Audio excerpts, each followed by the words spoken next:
Svētku nedēļa Latvijai un latviešiem.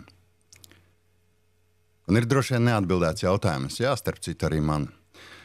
Vai mēs zinām, kādēļ Dievs ļāva vai radīja apstākļus, lai mēs piedzimtu kā latvieši? Jā, kāpēc tas ir tā? Kas līdz ar to ir īpašs? Kas ir man, kas ir tava atbildība? Cik daudz man dzīvē sadzīvē tas ir jāparāda? Un tas smagais jautājums ir, vai man ir tiesības būt paviršam pret to, ko Dievs ir lēmis, vai pat ignorēt to, ka es esmu latvietis. Īpaši mums, tiem, kur nedzīvo Latvijā. Ja tas bija radītāja prāts, ka mēs esam latvieši. Un rīt, svētdien, mēs pulcēsimies mūsu dievnamā Dublinā, Īrijā, lai lūgtu mūsu īsto tautas lūgšanu, himnu.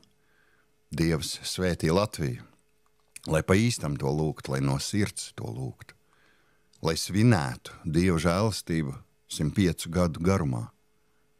Jā, lai lūgtu Dievam piedošanu, lai lūgtu gudrību, lai svētītu Latviju un latviešus, vienalga, kur viņi arī šodien dzīvotu. Dievs svētī Latviju.